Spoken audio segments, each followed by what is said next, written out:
What's up, guys? Give me a thumbs up or something, knowing I'm live. I am not the tech expert here. So let me just get this out of the way. Zach is out doing something other than real estate. Thank God today. So I convinced him to leave me alone in the studio. And we're going to spend an hour with you. It's up to you if you guys want to use it. It is a free mastermind from somebody who's been in the business 19 years that it absolutely loves wholesaling, loves anything to do with real estate investing. And Zach is my son. I'm dad, AKA Flip with Rick.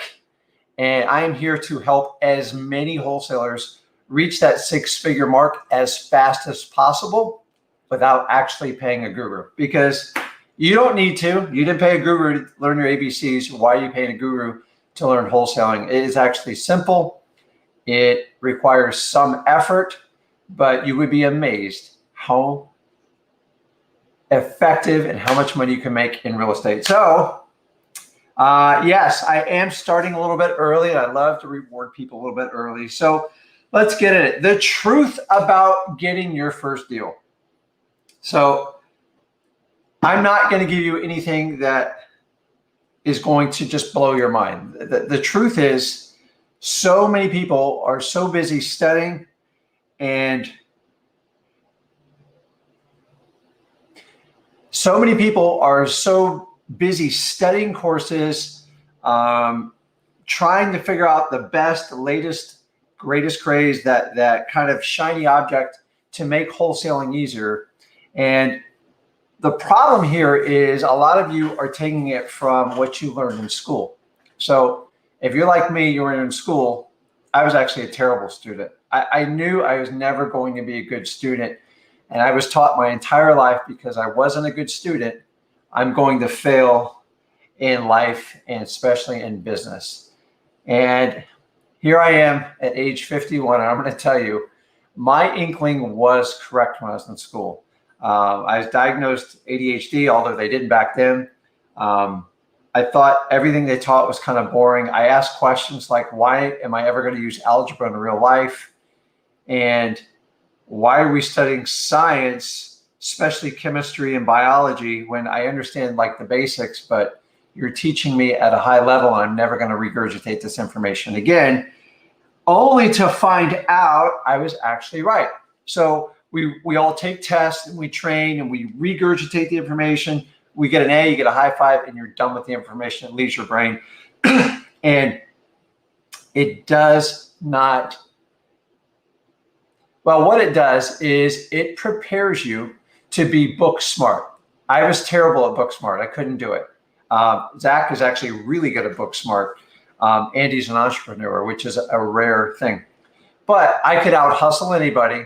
I could outthink anybody, and I never confined myself to a box. And I was told I wasn't a bright guy. I had a 2.6, 2.7 GPA pretty consistently in my life, and that was on a good semester. And I wasn't book smart. What I learned in the long run is not being book smart was probably my greatest asset in life, because I had to find ways to get other people to do things for me. And to this day, the people I know that are the absolute smartest, I mean book smart, not smart, is they all have JOB jobs. And I'm not knocking having a job. I did it for 12 years. And I tried to go to the college. I did that. I got my degree. And they just trained me how to be a good employee. And deep down, I never really wanted to be an employee. I wanted to go on my own journey, create my own dream, and have my own freedom. So me not being book smart was probably the greatest thing that ever happened to me. So any of you guys are like struggling a little bit in school, or like you just don't make that connection, it's okay. It just means you're not like the rest of them. And we're taught in society, if you're not like everybody else, you're the freak of nature and you're never going to make it. So fast forward to today, I got a lot of book smart friends, and they all wonder, like, how do I get a lifestyle that I have? And I just told them, guys, here's the secret. I don't even walk them down the journey. I rather share the journey right here with you and tell you the strategies to get deals done. So I'm not book smart.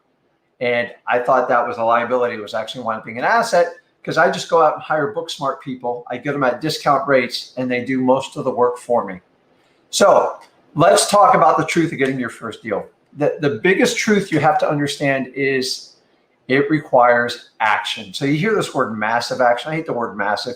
You just have to take daily consistent action no matter what it is. And anything that's going to make you uncomfortable and makes you feel exposed is going to be the right step. For years, I thought I was in like this own world before I talked to a lot of investors. Remember, we didn't have groups like this, and I couldn't bounce my idea off somebody without paying them 10, 20, or 30 grand. And I always told my wife, I feel like I'm out in this blue world. And then I constantly used to try to bring family members and friends and teach them how to do wholesale deals to change their lives. And they thought I was absolutely nuts. So I decided years ago, I'm never going to walk someone down the journey unless they really, really want it. And I can't make it any easier than you guys right now because I'm offering this for free. Why do I offer it for free? Number one, I'm not into coaching. Coaching to me reminds me of those days when you sat in the classroom, you got lectured, you did an exercise, you got graded on it. Business does not work that way. You actually have to go out and apply yourself. Every month, my company spends money on marketing. Now, we're very calculated how to do it, but if I lay out 5, 7, or 8 grand, or even 10 grand, I know exactly what I'm going to make on my return. You know why? I've been doing it 19 years. I still have to take that risk every day, just like you have to take a risk in getting your first deal, or if you're working on your 5th or your 6th deal. Guys, here's the big secret. You have to take action. I hate the word massive action. It's beyond abuse. So here's how I compare it. Is if you are out there comparing yourself to Rick Ginn, Zach Ginn, I don't care if it's Max Maxwell, I don't care if it's Carlton Sheets. Just get that crap out of your mind. You're never going to be that person. I don't want you to be me. You got to be authentic. You got to be yourself, number one. Number two, most of you in your minds have this false perception of what it is to be a wholesaler. Like I have to have X amount of contracts. I have to do 5 deals a month because Rick did 4, Rick did 5. Guys, I need you to just do one. Do one deal, learn from the process, and repeat it and refine your systems. And the truth of the matter is we're all in different markets. So for me to come up with one course, Zach to come up with one course, shove it down your mouth. I don't care if I charge you $97 or $97,000. It's going to be the same information. So me and Zach said, hey, let's just do it for free. And that's the secret, is you have to take action and you have to be accountable. So if I invite you on a call, I know you guys do it with Zach, and you guys know he does it. They're going to ask you, what are you doing and how are you being accountable? So you can sit here and we can have a conversation. You can bitch and whine all you want, but I'm going to ask you, how many phone calls did you make? How many letters did you send out? How many doors did you knock on? How big is your list? What is your plan? And if your plan's not working, how are you going to pivot and adjust to it? Guess what? 19 years, I have to do this just about on a daily basis. So we talked about book smart, and let me just compare it to this son. So my son did cross country for a while. He also did wrestling. And when he was younger, I would teach him just to run your race. And he was like, Dad, what do you mean by that? I said, run your race you've prepared in your head and don't let anybody else. So if you've ever ran a race, particularly cross country, you'll see guys speeding by you or gals speeding by you. And then you'll see a guy or gal real slow behind you, and then another one speed by you. And what happens is you start adjusting your race to everybody around you. And the problem with that is you go off your game plan and you try to compare yourself to somebody else. You have no idea if they've prepped for the race, what they're doing, and you're going to change your plan on the fly. So many of you guys do that by going on Facebook groups and going, well, he said he did 15 deals. Guys, the number of deals you do is irrelevant. It's actually BS, okay? I've done as many as 0 deals in a month. I've done as many as 15.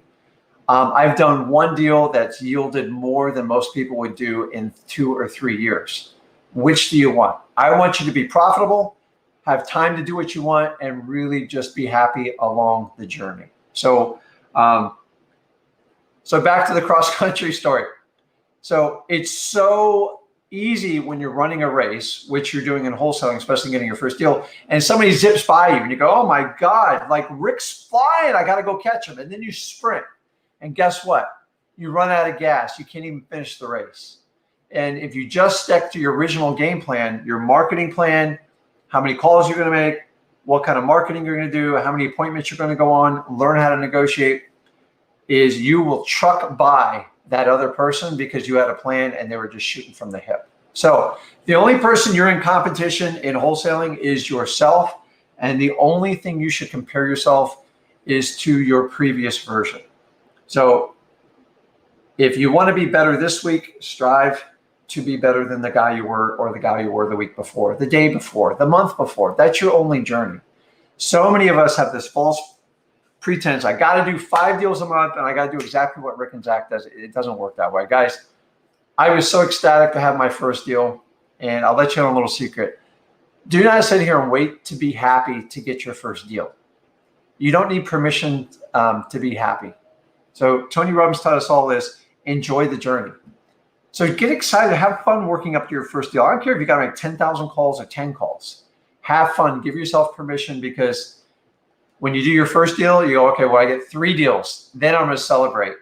And then you're going to say, when I do 5 deals, and then when I do 10 deals, and you're going to create this false perception, and you will never, ever live up to the expectation. So what I'm telling you is the secret to getting your first wholesale deal, or your 5th or your 10th, is you have to take consistent action.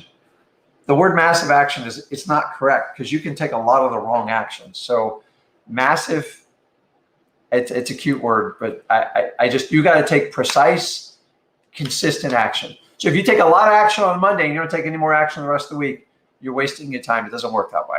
So, and then as you're going along the journey, sorry about that, enjoy it. Don't wait till you get to the destination and go, okay, now I can be happy. And that goes for life in general, guys. So it's, I put a lot of pressure when I did my first deal, and I was so happy. It was such a rush, and I will never, ever forget that moment. And I still get that same experience every deal. Our team had brought in some really good deals this week. And it was just like, I just enjoy it. I've learned to enjoy it. I don't wait till, like, if I get 5 deals this week, I'm going to be happy. If I get 5 deals this month, I'm going to be happy. That's going to work. So the real secret, guys, here, getting your first deal is just take precise, consistent action, and don't set this false expectation that you compare yourself to Rick, to Zach, to Carlton Sheets, whoever it is. There's tons of people out there, and enjoy your journey along the way. Don't wait to get permission to have fun. You have to celebrate as you go along, because you're definitely going to have some trials and tribulations. So without further ado, I'm going to dive into questions. I might even try to bring somebody on, but I can't promise you, because I am technology challenged. So I'm kind of old school how I do stuff. So guys, the quality of questions you ask, you use this hour, use me while I'm here. If you don't ask the questions, I can't help you out. So I want to help out as many people as possible. What I'm going to do today is to help you guys out as much as possible. I know I say I try to answer every question. If I see the same question consistently, I'll try to at least spread it out. So I'm not answering the exact same question every time. So before we get started, let's see here. Do me a favor, and if you're new to the channel, subscribe to the channel. If you can share it with someone that you think would benefit from the best absolute free wholesaling information on the internet today. It's myself, Rick, Flip with Rick. You guys know my son, Zach. He's not going to be on today. He's actually out having fun, which is the beauty of this business. And I told him to get out. He actually wanted to help, but you guys spend so much time with Zach, so why not spend time with Rick? So, but go ahead and hit that subscribe button, and let's get into it. So I'm excited. Friday, remember, Friday is no different than Sunday, Monday, Tuesday, Wednesday. And let's roll with it. So All right, Paul, I appreciate it, man. Good stuff. Jocelyn, I do try to start on time, but I'm not always perfect about it. But Chris says it great. Here we go, man. So, okay. So Jan asks, what is Open Door? So I don't spend a lot of time in this. I believe Open Door is a corporation that makes cash offers on property. It's a lot like the Zillow offer, and there's 2 or 3 other ones out there as well too. These are just big companies that make an offer on a property. Like you click a button and it usually comes off of like Zillow, they have a built-in cash offer into it. And they're trying to capture on their marketing ability, and they have millions and millions of users, and why not? And what they do is basically contract the property. They usually take 30 to 45 days to close. They pay a ridiculous rate. And what they're typically doing is working with hedge funds and stuff like that. There's inspection periods. They will discount damages on the property. And they do charge a commission to do the deal. But I'm not going to lie to you, they are very competitive in a lot of markets, so you need to pay attention. The human element is very limited because they are a corporation, usually in another state. So I kill people with kindness. We connect with rapport. And most people, it's not a huge issue in my market. Zillow is actually our biggest competitor on cash offers. So I hope that helps out. Anybody can chime in if they have experience on it. So, right, Elizabeth's excited. Gonna ask some questions here. All right, let's see here. So I'm trying to stay on track. Okay, awesome question here relative to what we're talking about. So Leslie asks, I don't know if your picture is that flower or is it coral? So how many hours a day realistically do you need to get a deal in 1 month or less? This is such a variable question. So the question is like, is this your first like shot at doing wholesaling? Have you spent a little bit of time? Have you gone through the Flip with Rick videos? Have you gone through wholesaling houses for real? I've seen people get it in a day or two, and I've seen people get it in a year or two.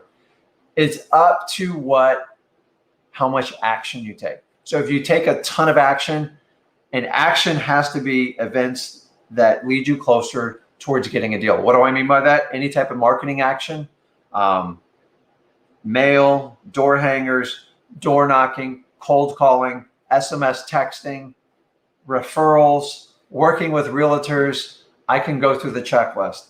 And anybody who jumps on and challenges me and says they're having a hard time, I promise you, in 2 minutes, I'll walk you through and I'll identify what action you're missing in doing. It always winds up being an action, and that's what I want to get across to you. So you have 1 or 2 choices. You can either pivot your action or increase your action, or you can bitch and whine about it. People who bitch and whine with it, they tend to never succeed. So Leslie, it's really up to you. Do you have to put more time in the beginning? Yes, because it's new to you. But it's fun, it's exciting. I love the excitement of the journey, and I had fun with it. So I got my first deal, honestly, probably between 45 and 60 days. Zach got his first deal in the first under 30 days. I mean, his action was massive. And what I want you guys to understand, he had no idea what he was doing. Absolutely no idea. He ran a bandit sign campaign, and then he churned it up with cold calling. And I taught him, all you need to do is get leads in and talk to people that are willing to sell their house for a discount, and I'll help you. We'll figure out the rest as it comes in. So when I started out, I had to wholesale everything my first 2 years because I didn't have the money to do it. And as you build in strategic partners, but Leslie, it's completely up to you. The question is how much action you're willing to take. If you tell me how much action you're willing to take, I could probably nail it down within 30 days for you. But it's a great question. Oh, I gotta go. I got official here. It's not a name, but hey, Rick, I'm about to get on the call with a seller pretty soon, and I have an offer price, but it's 80K lower. How should I present it? So I assume it's 80K lower than the seller's expectation or what you think the assumed value is. So number one, if you've already built rapport with the seller, bringing someone like me on midstream will probably guarantee you kill your deal. How do I know this? All the time. So when I used to work with Zach, he's like, hey, jump on with this seller with me. I'd say, listen, just get them on the phone and just talk to them. So you're overcomplicating it. I used to do a deal with people. I go, I get on the phone with you, but I'm taking 60% of the deal. And they're like, yeah. But you don't learn as much when you do it. So here's my suggestion to you. You're probably nervous about your presentation, which means you probably have the right offer. So you're starting off on the right one. Build amazing rapport and make a connection with your seller. If you're doing it over the phone, your voice is everything. So be confident in your offer and understand what's going on with the property and know what your max offer is. And your first offer should embarrass you, but not get you hung up on. And that's it. The rest is just a conversation. But the fact that you're nervous because the price is so off means you're on right. Now, you're in an aggressive market. You're probably going to have competition. You need to keep that in mind. If you can get in front, if you're brand new, guys, listen to me. If you're brand new, try like heck to get in front of your seller if you're not doing a virtual market program. So if you're new and you're starting out in your backyard, which is the easiest way to do it, try to make what we call belly-to-belly contact. You know why? Because 60 to 70% of all communication is nonverbal. See how I use my hands? See how I look at you in the eye?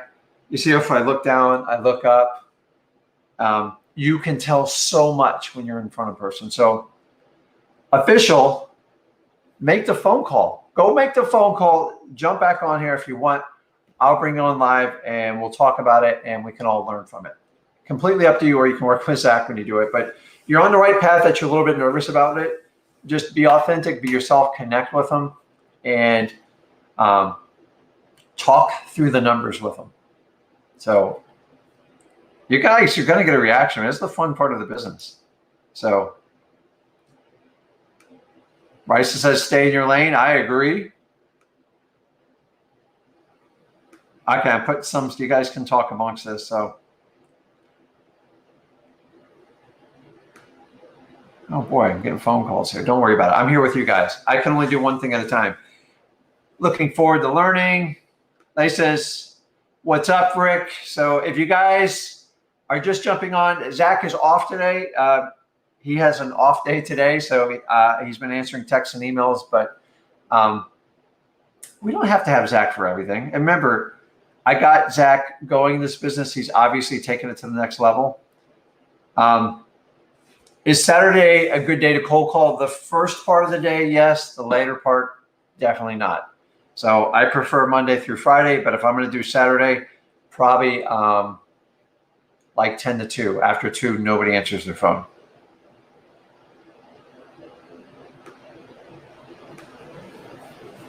Roy says, I received my copy of Real Estate Fortunes Are Made. Awesome. Thanks for all the info. Guys, I appreciate all this. Okay, I got a good one here. Thomas 19, how many documents, contracts are needed to complete a wholesale deal, and what are they called? So doing an actual wholesale deal, there's only one key document required up front, and that is a purchase and sales agreement. It's also called a PSA, which is just an acronym for purchase and sales agreement. And if you use a realtor's version, they can be as long as 20 pages plus. They have a condensed version of 10 or 5 to 10 pages. But honestly, right here at Flip with Rick, we provide you, I believe, with a 2-page contract. They all say the same thing. It's just simplified. So a lot of people that I buy houses from, they don't want 20-page contracts. It intimidates them and it scares the heck out of them. It doesn't mean they all take it. So it depends on it. So all you really need, Thomas, is a purchase and sales agreement. And then the document you're going to execute so you can wholesale the property is called an assignment of contract. We have it right here at Flip with Rick. Just search it in there. I made it available to everybody free. And the assignment allows you to sell that contract to another person and collect the difference in the fee. That is it. So a purchase and sales agreement. And if you want to sign it, which was what I recommend, it's going to be an assignment of contract. We provide both right here for you. So that's it. Don't complicate it. What you need to do is learn how to find these sellers, how to talk to them, and how to negotiate with them. So awesome. Great question. Okay.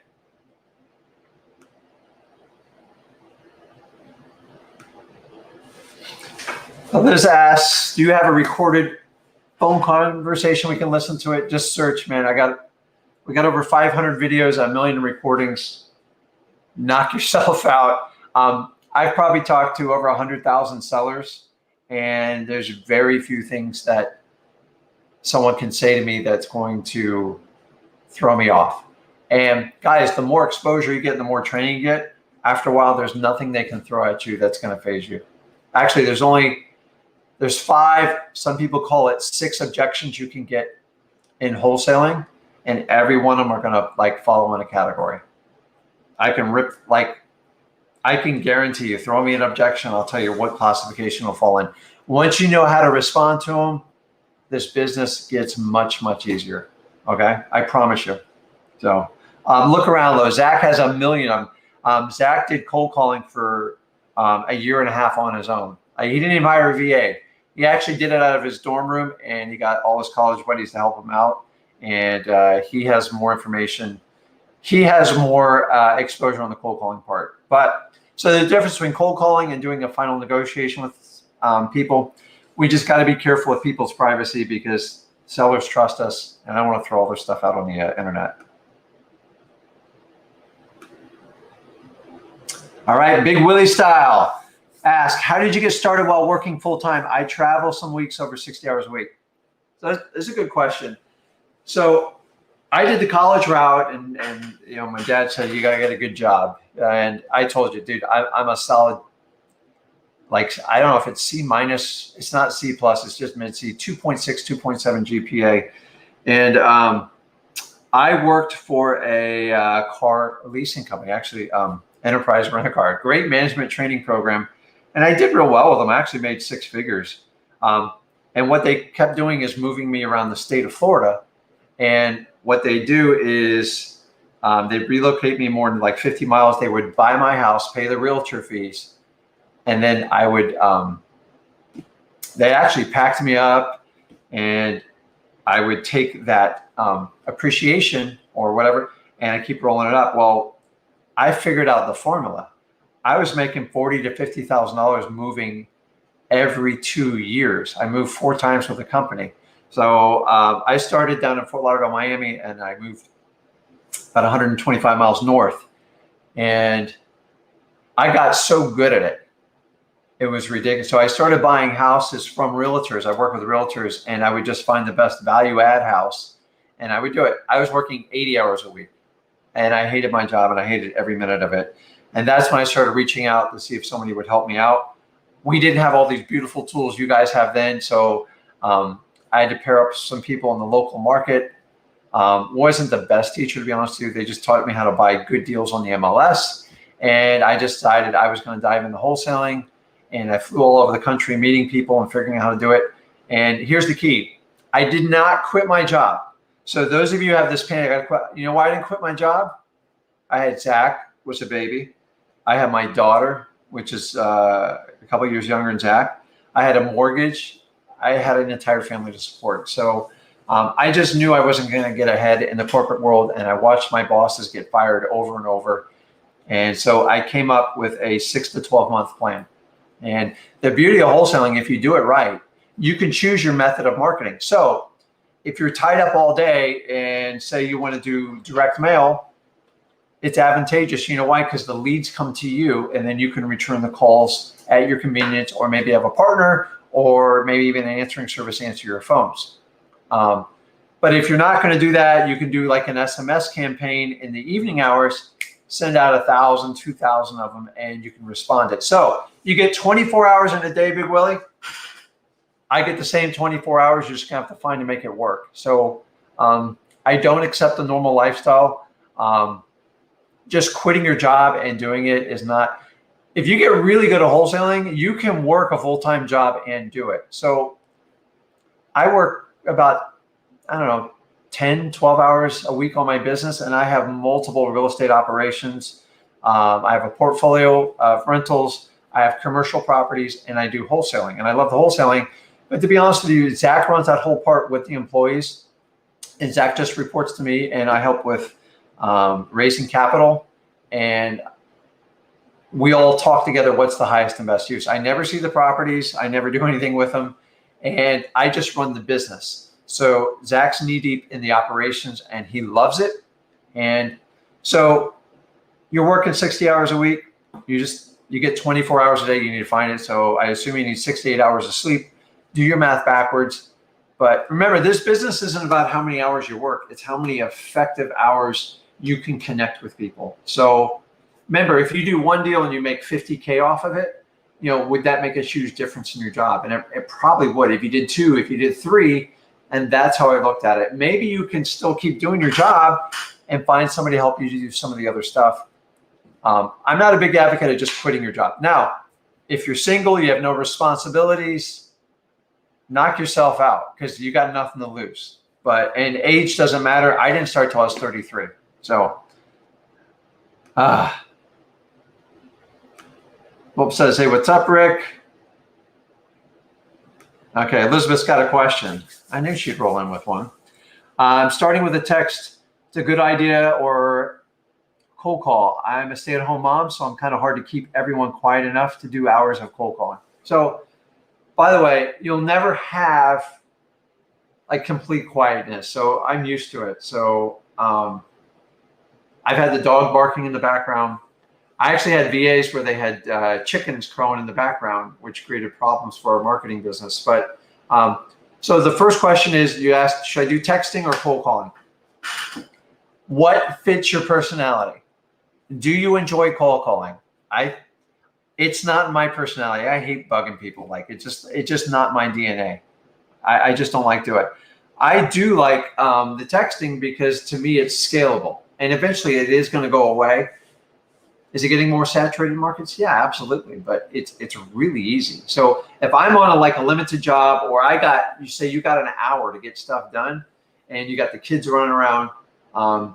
Listen, I did this business when Zach was crawling around on my lap while I was doing phone calls, and he didn't. I mean, most kids don't get it. But the really cool thing, especially being a stay-at-home mom, is you don't need an office for this business. I repeat, you do not need an office. You just need a safe place in your house. And if you can just get an hour and make phone calls, I'm going to be honest with you. The authenticity when people hear your kids, your dog barking in the background, they know you're for real.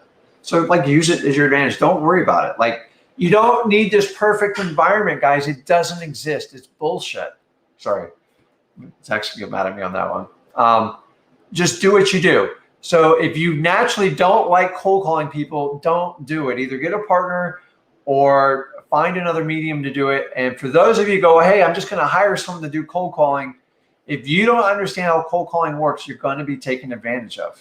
I see it all day long, especially with you guys think these $3 to $4 VAs are going to produce for you. Guys, if they're $3 or $4 an hour and they're working 40, 50 hours a week and they produce you 0 leads, you're wasting your time and money on them. And they know it because they know you don't understand cold calling and you don't know how to run the KPI numbers on it. So, Elizabeth, you're not the only stay-at-home mom. You're actually in the perfect place to do wholesaling. The challenge is when you get contracts and you got to go out, then you got to kind of come up with a plan. So maybe you can have somebody help you out with do that. Try to take them down over the phone. But if the dog barks or the kid's screaming or the kids are crying, just don't hide it. Just enjoy it, because you can be authentic in who you are, and people really love anybody who's going to take care of their own kids and stay home and do it should be commended for doing it. So there's no shame in that. So, but just pick the one that fits your personality best. Guys, be yourself. You can't be Rick. You can't be Zach. Even though Zach's my son, he's very different. He's very, he has the same drive and the hustle as me, but we operate a little bit different. And that's why we work so well together. So, awesome question.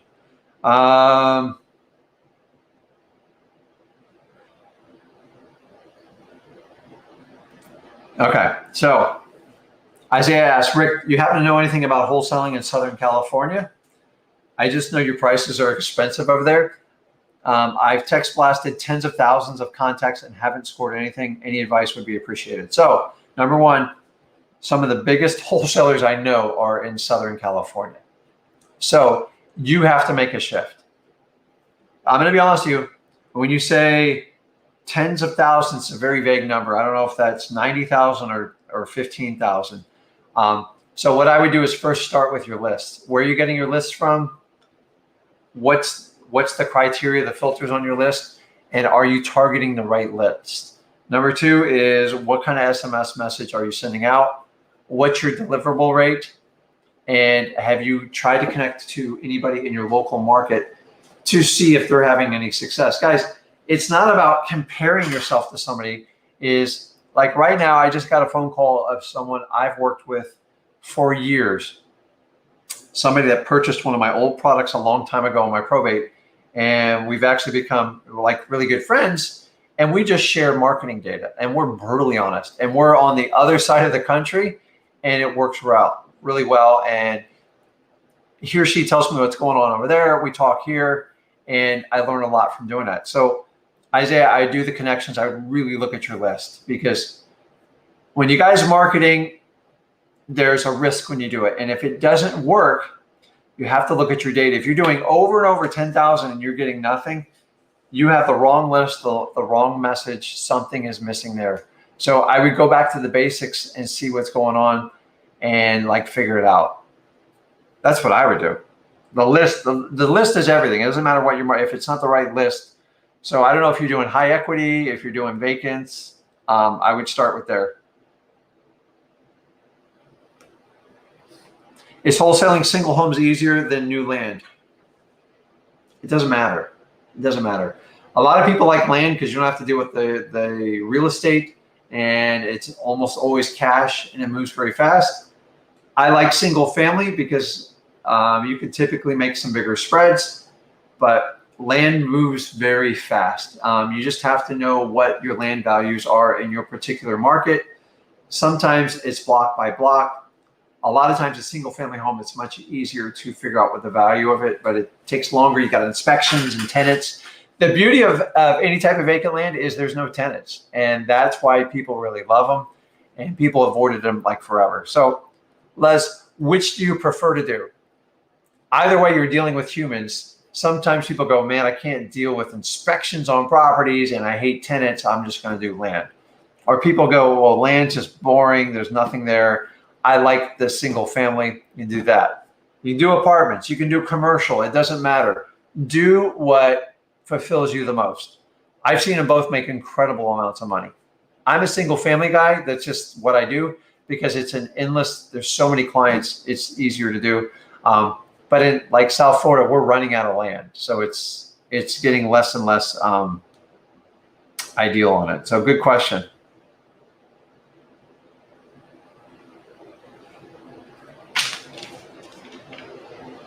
Okay.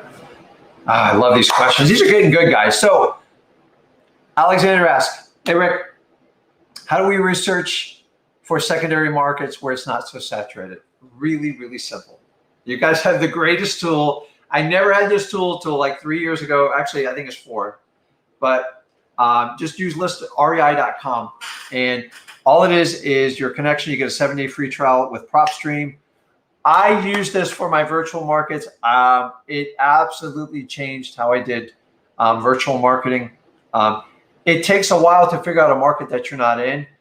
The data is in there to tell you where the cash buyers are, where the hot areas are. It even has a hot map to tell you which neighborhoods are trending. Now, the data is a little bit behind, but you can identify how many cash buyers. You can identify what the average price point is, the average days on market.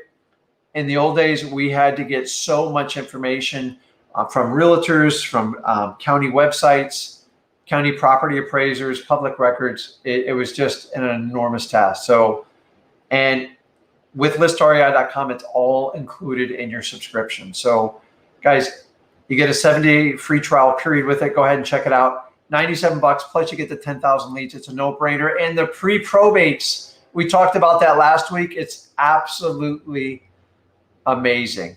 You guys might hear a train in the background.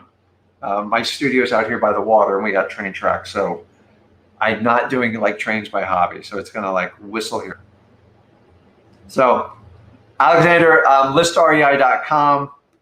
Let me put it up there for you, and that will help you out. So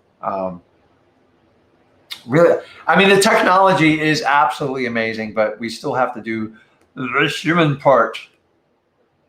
Okay. Great questions, man. Okay, let's move on. Tommy, what's up, buddy? What's the best way to calculate repair costs in a market?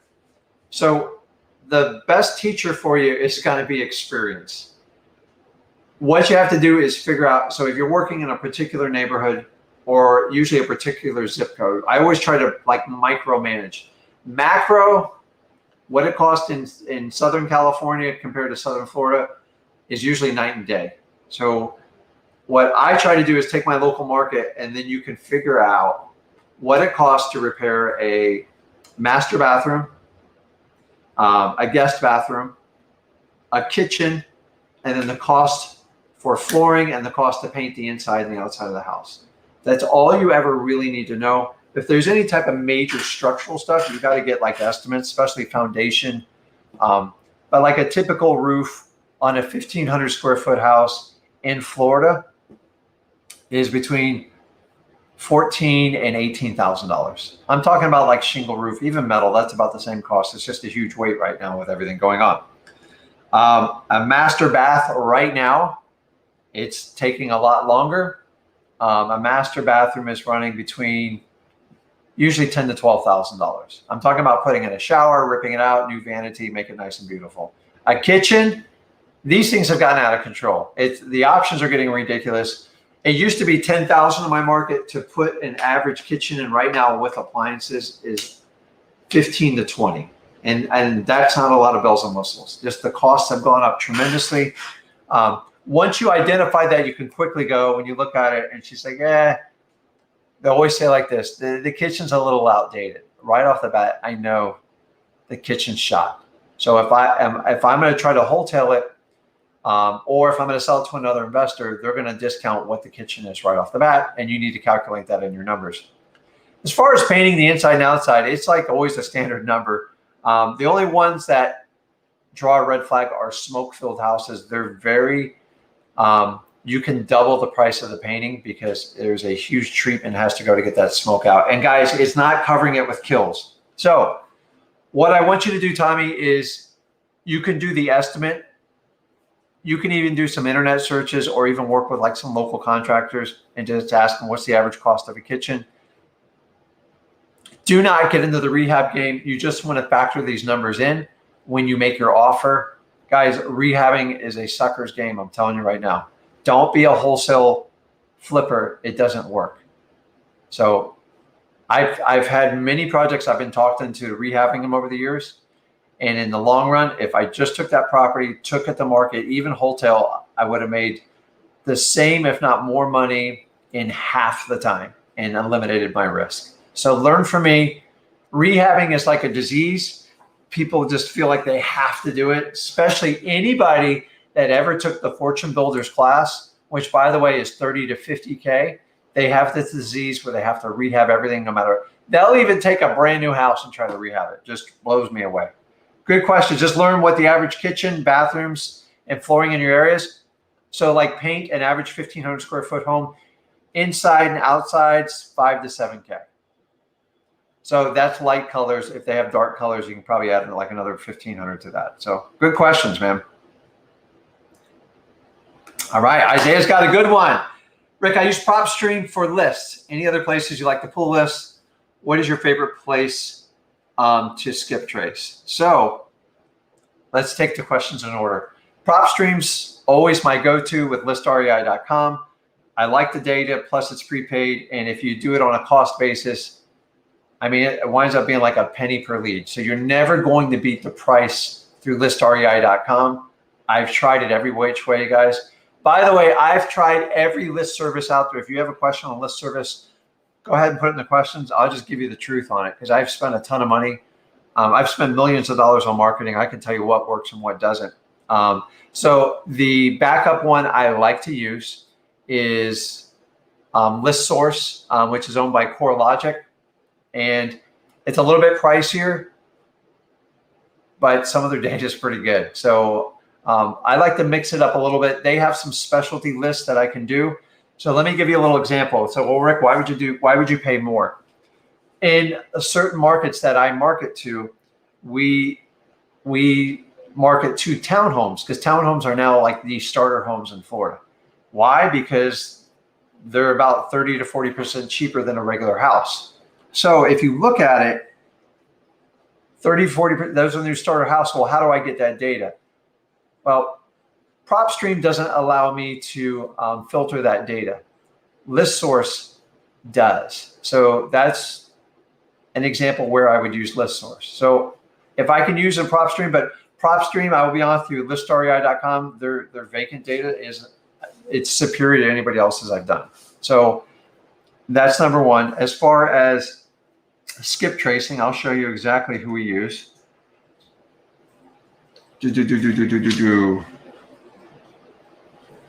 Oh yeah, we just use SMS. Here you go.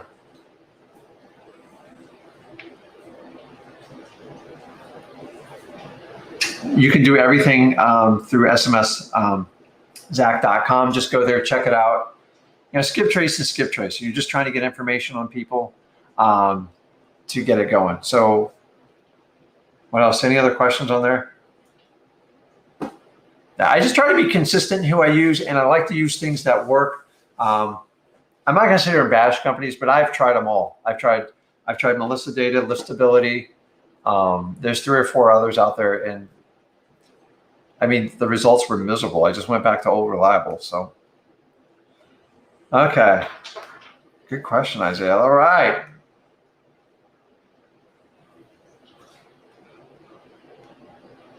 Okay. Mystery answer. Your go-to list in a saturated market. So here's the problem is, why do you think it's so saturated? Like, I'm in South Florida. You can't get any more saturated than I am. Maybe Southern California, maybe New York. I consistently do deals. You know why? Because I take action every day in this business.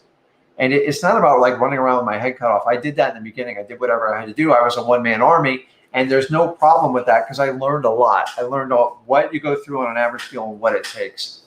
So my go-to list on a saturated market is going to be the same dang list as in a regular market. Saturation is what you perceive in it. So you have no competition. Your only competition is what you fear of other people taking deals away from you. So eliminate that. What I try to do is from the highest priority to the lowest. I always start with probates, and then I work my way backwards. I love the pre-probates in PropStream. That would be one I go to. And then I would probably do the high equity list, and I wouldn't focus on absentee owners because in a saturated market, that's what everybody goes to. So I don't care if they're owner occupied or absentee. It doesn't make a difference if I'm going to flip a property. Do I prefer it to be absentee owner? Yeah, but why limit yourself? But truly, if you had to say, hey, Rick, I'm going to nail it down to one list, past probates, I would go to any type of off-market list you can get, and they're challenging to get. Code violations, hands down my favorite because there's always a problem there. And then I love anything with a tax delinquency on it. Anyone who's got a problem on a property, eventually they always need to sell these properties. So stop assuming it's saturation. So you'd have to define it. So, okay, if you're in Southern California or in South Florida, saturated, guess what? I'm in saturated market. I should just quit according to what everybody. I don't quit. I keep going. So if I spend $5 or $7 grand in marketing, they go, oh, Rick, that's expensive. I go, yeah, but I get $30,000, $40,000 deals all day long on it. So what's the difference? I'll be honest with you. When I started, I didn't know how good I had it. I used to send out like 200 postcards, and I thought I was taking massive risk.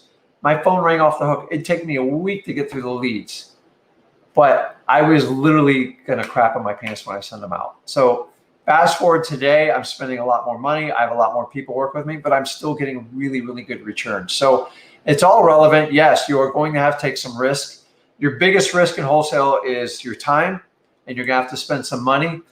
But let me ask you, would you rather do that than be stuck in your miserable job, not having the freedom, and do you want to spend more time with your family, your friends, and really control your life and do whatever you want to do? I tell you what, I haven't set an alarm clock. This is embarrassing. I probably haven't set an alarm clock in like 12 years. Now, I only set an alarm clock to go fishing, or if I have to do something, take somebody to the airport or something like that. Other than that, I don't care. And then I still wake up early because I want to get stuff done. I like to work out in the morning, get stuff done, free up my calendar so I can do it. And I'm not a guy who schedules from like 6 a.m. to 6 p.m. I do blocks of time. I can do 2 hours of what we call logical work. I'll do 2 hours of what I call creative work. And then I leave time open just to like catch up with friends and family. Like, I didn't get in this business to run around my egg cut off. You don't have to do that, guys. I know somebody in California, an amazing investor. He does one deal every 4 to 5 months, and he nets $300,000 to $500,000 per deal. And he's like, I don't know why your wholesalers run around with your head cut off. And I subscribe to that theory. I love it. So I do deals. I have a lot of people help me out, and that's it. So don't worry about saturated markets. What's the best time to cold call? When you can cold call. Like, some of us have jobs. We have other things going. Just make the calls. Typically, evening time is going to be the best. Don't wait too late. Don't call first thing in the morning. But honestly, Samil, when you make the phone call, that's the best time. Honestly, it's the truth. So many people look for the perfect. There is no perfect time. Are there better times? Yeah, usually like in the evening, because people are getting off work, but nobody likes the call and dinner interruption. So I like it like right before dinner time. I think that's the best time.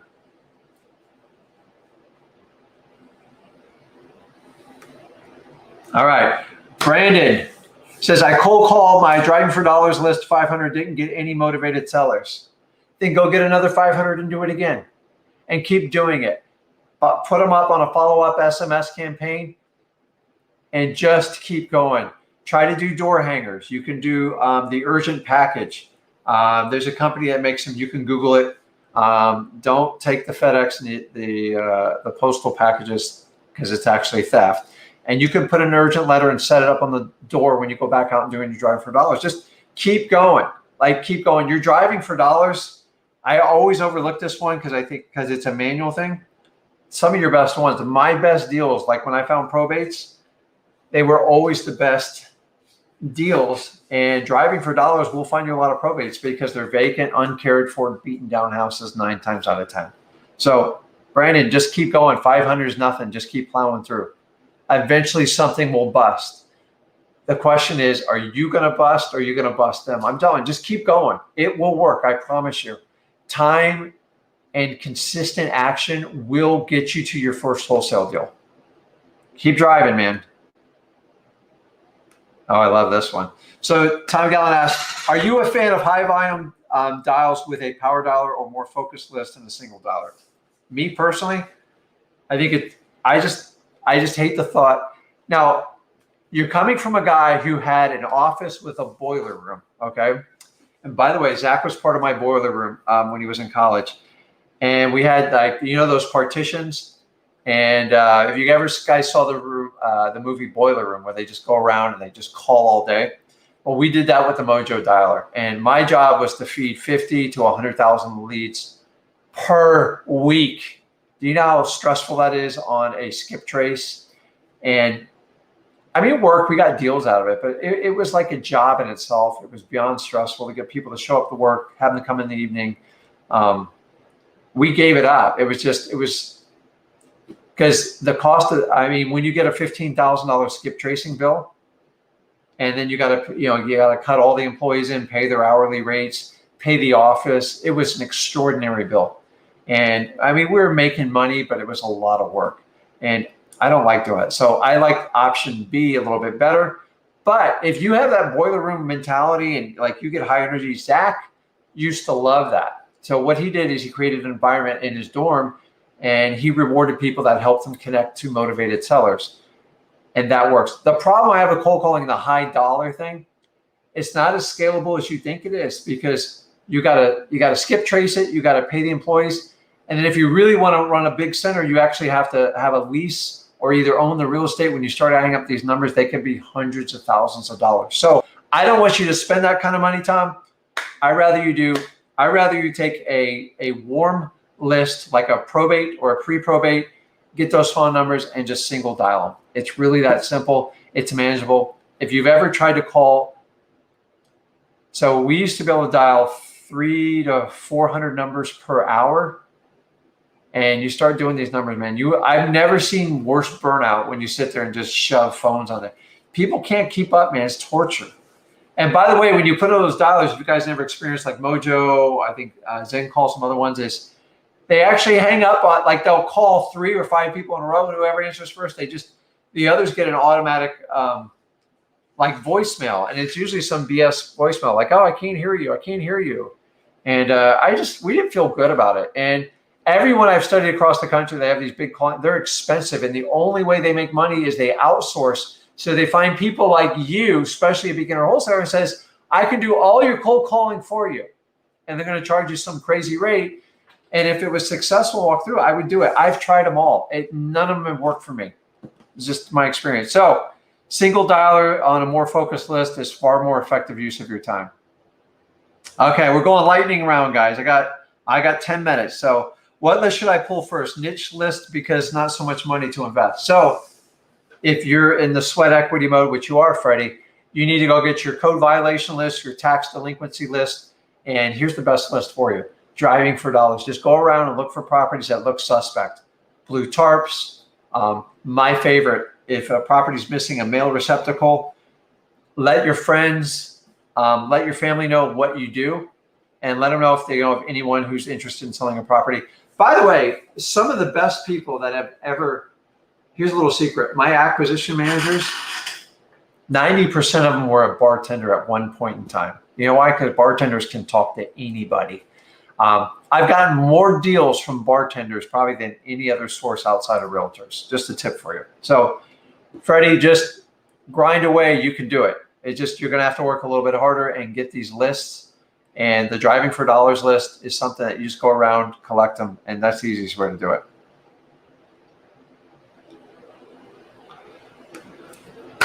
Omar says, I need to hear this. Thanks for the inspiration. Guys, you are the only thing stopping you from your first deal. You just have to take action. So I want you to read that word massive action, because if you take all the wrong action, you're just going to burn out and waste your time. So think about running a race. You have to put blinders on it. Don't worry about what Rick's doing every day.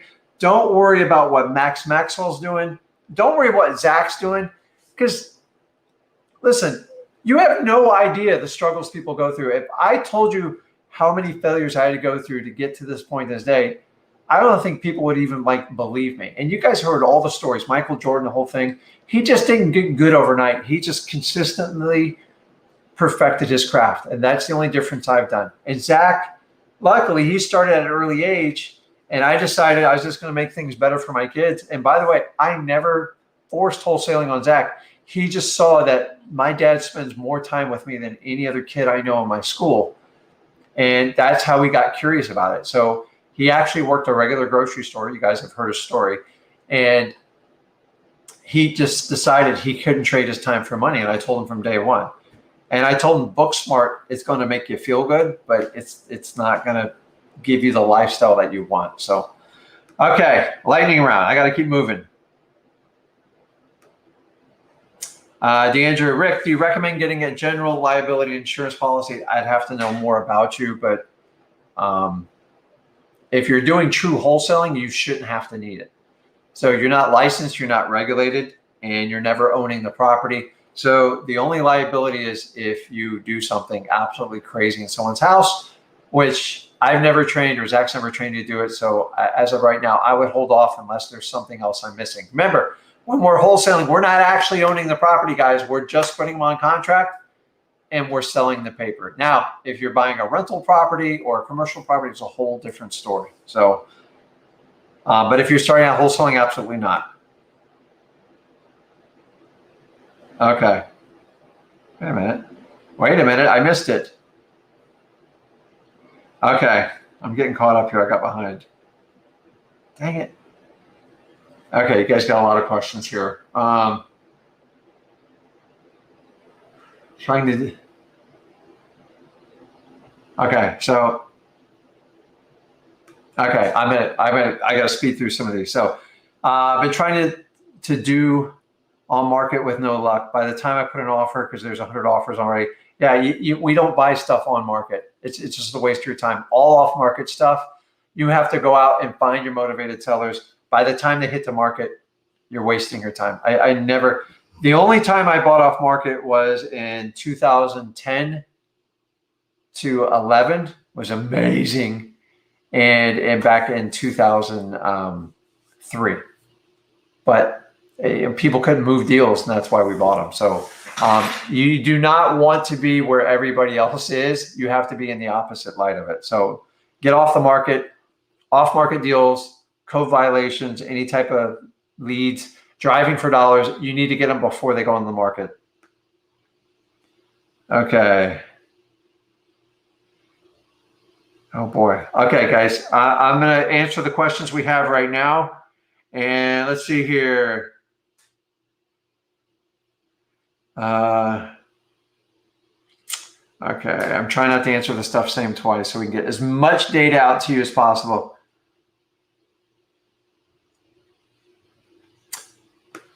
Philip asks, subscribe to Successors Data for an inherited property list. Listen, I'm going to tell you, on an inherited property list, if you do the probates or the pre-probates through listrei.com, that's what I recommend. All those properties are eventually going to be on that list. The properties list, man, they literally sell it to everybody, and they're kind of pricey. So, Philip, if you're going to do those type of lists, you have to have a very, very long-term approach, 12 months, because they're hard, meaning they have a lot of competition and there's not a lot of leads on them. So, I've gotten deals off of them, but when we added up the cost for 12 months, it was a little excessive. And I feel like a lot of their data is kind of old, but prove me otherwise. Just understand, if you're going to do it a month or two, don't do it. It won't work. You actually need a minimum of 6 months, if not a year. And this is experience doing inherited lists. Remember, an inherited property is after it's already exited the probate process. So you're going to be so late in the game. I crush inherited lists because I get them in the pre-probate and the probate stage. Just my recommendation. Bryce says, thank you for that. Oh, here's a good one. Okay. How big is your team? So let me tell you, in real estate, bigger isn't always better. You know why? Because I don't want a 9-to-5 job and I want to be stuck. So I've been through every gamut. At one point, I had 14 people on my team. I had a huge office, and to be honest with you, I was miserable. I just shut it down one day. I couldn't take it anymore. And it didn't take one day. It took 4 months to shut down, and I paid a lease for 2 years afterwards. I was spending hundreds of thousands of dollars, and I was miserable. I was making money, but it was just torture. So I like lean and mean machines. So right now I do a total of 4 people on my team. Now, sometimes it gets a little bit bigger. I got people that will work on deals with me as they come in if I need help with them. But, and we're family operated. So obviously it's me and Zach. I run the company. Zach runs the operations, and my wife helps out with dispositions, and then we have acquisitions people, and it's split in zones, and it's really, really simple. Guys, don't overcomplicate it. We don't rehab properties. We just wholesale properties. So that's what we do. Good question. Bigger isn't always better, because if you have multiple partners and stuff, and say you're doing $1 million in fees and you have to split them by after taxes, and you got to work 40, 50 hours a week. What if you worked 10, 15 hours a week and you just had a lot of fun and you were making a lot of money? That's what I want you guys to do. So, all right, let's see. Okay. All right. I got 5 minutes, guys. I'm gonna roll through these as quick as I can. So I'm cutting off after 6:04. Lulu asks, if you're on a budget $200 to get your first deal, what would would you invest in PropStream and a dialer or PropStream and skip tracing? So I definitely do PropStream through listrei.com. I would honestly probably skip trace yourself as much as you can because you're on a budget. And I would massively jump on the driving for dollars list or any type of off market list, code violations or anything like that. And you need a lot of activity. So it's not always how much you spend, it's how effective you are in doing it. So I wouldn't mess with a dialer. Don't waste your money on a dialer because you don't need it. Like if anything, you could do like an SMS service if you do it like that. But I mean, I think $200 is not a realistic budget to do that. So I would do driving for dollars. Use listrei.com because it's the most cost-effective way to get those leads, and any type of off-market leads you can lists you can get.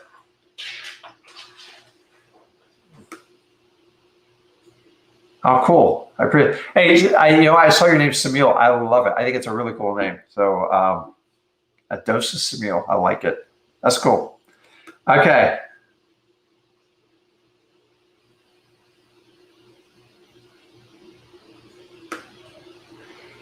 Isaiah says, who is this Southern California? So it's not somebody, I think it's actually in the San Fran area. He's actually a very popular guy, but he's kind of private, so I'm not going to throw it out there, but I'm very, very good friends with him. So if you even go back to my feeds, I think there's a picture of me, him, and Zach together. I think I've only met him once. We met at a get together once, but actually, I'm getting ready to head out to San Fran soon. That's to be determined, just trying to wait till everything to get open back up. But it's not always about how many deals you do. It's like, how happy are you? Which I was talking to a guy the other day, like, oh, we did $3.4 million. Oh, he's got 6 partners. I make more money than you and I do half the work. So which do you want? I want freedom.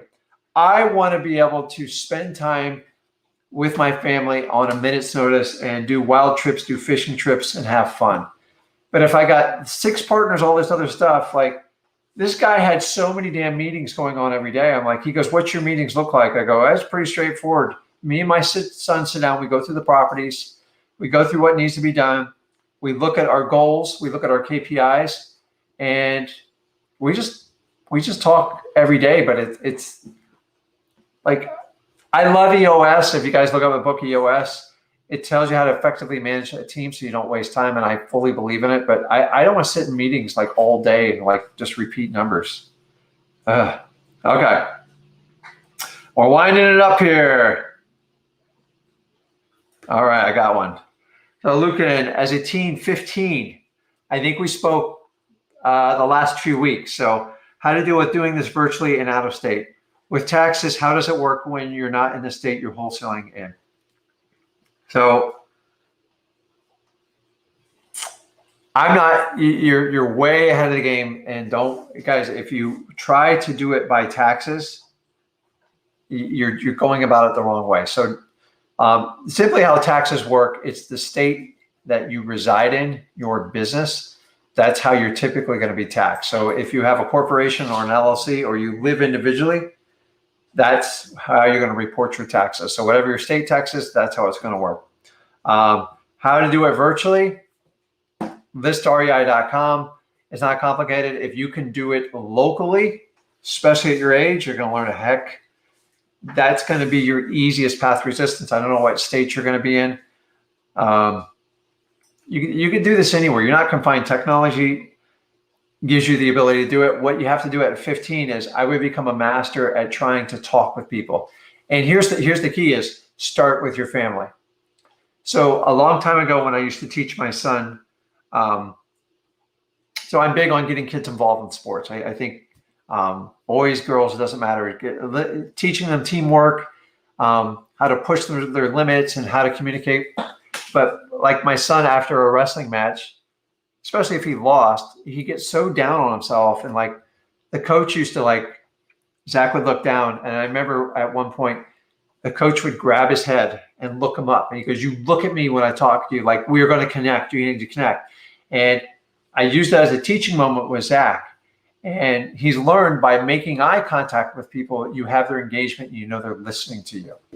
And that's a teachable moment that if Zach didn't correct, it just would have got worse and worse. That's what we do. We're a product of how we react to stuff. And once Zach knew that, he did that, I spent a year saying, Zach, you got to make eye contact. He just didn't want to make eye contact. He was a little bit shy. Now you guys know Zach the way he is. So it's just all a teachable. At 15, man, the sky's the limit. Start with your family, connect with them, start having deep conversations with them.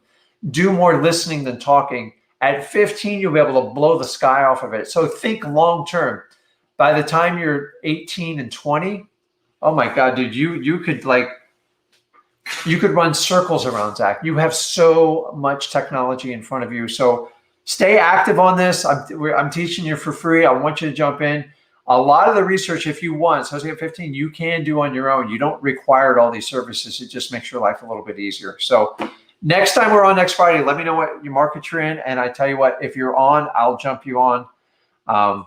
Make sure you have your parents' permission. I don't want to get anybody in trouble. Or we could just communicate this way. So, okay, guys.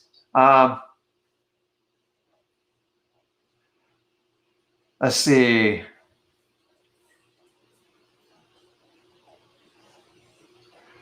A lot of repeat questions here.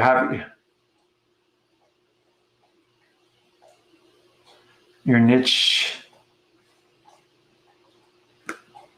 So guys, let me know in the comments and the feedback. I do lots of videos. I do actually several per week, and I try to use my experience and stuff that maybe Zach's not talking to you guys about to help you learn. Go back, refer to the videos. They're pretty short. They're usually under 15 minutes. And I try to have one teachable focus moment. And my goal here is so you don't make the same mistakes I did. If I had somebody give you some information 15, 20 years ago, God only knows what would have happened. I made a lot of mistakes. And my purpose of the videos is to have you teach and learn so you don't have to repeat some of my past failures. Zach does the same as well. So you get the perspective from a very, very young new person starting it out. Remember, Zach's still really young. I'm 51. It doesn't matter. I had somebody the other day who's 72 starting out. Your age doesn't matter. So Luke, and listen to me. It doesn't matter what age you are. Your age is just a number in your head. And people used to tell Zach all the time, "You're too young. You're too young." I said, "Son, you're not too young. They just don't understand. They are hypnotized. They're following what 95% of society does. We don't do that. And because we broke that mindset, he consistently makes six-figure deals, 6 figures with his eyes shut, well before he ever turned 20. So it took me till my 30s to make that kind of money. And I had to work my ass off for it. Not saying Zach doesn't work his butt off. He just works smarter than the average person. So, okay. Wait. I missed it. We talked about this the other day. 2 minutes, I'm off here, guys. Specific filters for pre-probate. I just like off-market properties. If your list is too long, you can filter it down from there. But I would minimize your filters because you want to get as many as you can on that list. Terrell asks, what steps entering the new market? Just use listrei.com. It'll do a lot of the research for you. You do not want to be fishing in the wrong pond, guys. And if you're doing a virtual market and say there's a ton of competition, you have no idea, no connections there, I would not start out doing that. You can use the data in listrei.com to find it all out. So Lou says, thank you. I'll check it out. Eric says, will do. So David's got a question here. I don't have any. How much do you usually spend in a marketing month? So we're going to end this on is what I spend and you spend. You can't use it as a barometer. I've been doing this 19 years. I've spent as much as 30 grand in a month and as little as 0. And I can tell you this, you can outstrip yourself if you spend too much money. A lot of us think, well, if I spent $3,000 this month and I got 2 deals off of it, I can spend $6,000 next month and get 4 deals off of it. It doesn't always work that way. So you don't want to outstrip your marketing ability. I've done this more times than I can tell you. So if I were going to spend 5 grand, I go, okay, team were to get together, we're going to double our income and we're going to spend 10. It never works out that way. So if you're ever going to do marketing, what I would do is find out the marketing that works, the areas you're getting deals from, the types of deals from getting it. That is your best data. Your data doesn't lie to you. It tells you the truth. You can't spin it. And then from there, then you can bump it up 15, 20% and see if it starts to get scalable. This is not Jeopardy where you double down. There's no daily double. It doesn't work. I've tried it. I'm telling you, if you think you're just going to double a budget, I purposely don't want to throw a number because I don't want someone to use me as a gauge. So I've been doing this a long time. Some months I spend a lot of money. Some months we ramp it back. It's a constant progress. And by the way, we look at it daily and weekly, monthly, quarterly, bi-yearly, and yearly. So I just don't want people to use me as a guide because most people I help out here are starting out with wholesaling. And I don't want you to go, well, if Rick spends 15 grand, I can't do this. No, my first deal, I spent 0. End of story. So, okay, one more question and I'm wrapping it up. Ariel asked, if a house is going to auction for pre-foreclosure, can I call the homeowner and give an offer? Absolutely, yes. I'm just telling you, you won't be the first one that contacts them. It's a commonly used tactic. What you want to do is the minute they're in pre-foreclosure, try to reach out to them. Once it gets usually within 30 days to auction, it's usually a waste of time. Just at least it is in my market because it's so hard to stop the auction. It takes a really good lawyer and somebody has to spend it. I don't want to spend $1,500, $2,000 to have someone to stop an auction only to have the house foreclosed on. And I don't buy it, I'm out $1,500. So catch them early. When it gets close to auction and stuff, it's usually a nightmare. That's just my experience. So guys, do me a favor and hit that subscribe button. Let me see here. Hit that like button. And most importantly, as a favor to me and Zach, because we do this all from the kindness of our heart. You guys know I haven't hit you with one product, and it's my promise and guarantee because I do real estate full-time and I love it. So I don't have a coaching business, and I don't think you have to pay $10,000 for a guru to teach you this business. You didn't learn your ABCs by doing a guru. This is the same thing. What I'm looking for in return is to make the biggest, baddest community out there of wholesalers that want to make 6 figures as fast as possible. I'm living proof. My son is living proof. I've worked with thousands of people, and I just think the whole guru coaching thing's out of control. It's ridiculous. And I think wholesaling is the starting point.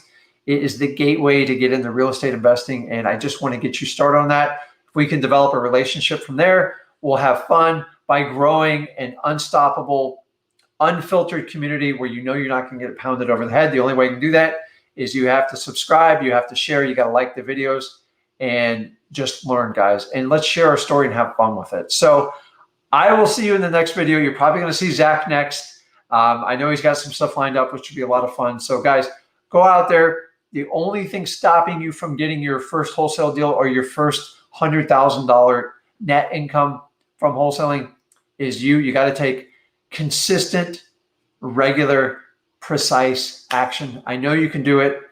You're no different than me. I'm just like you. You guys are just like Zach, and you're like-minded like me. You're trying to do what 95% of the world doesn't do, and you want to make a difference and be a difference maker in your community and your family. And I guarantee you can do it with wholesaling. Guys, this is Rick with Flip with Rick, and I will see you next Friday at the exact same time, guys. See ya.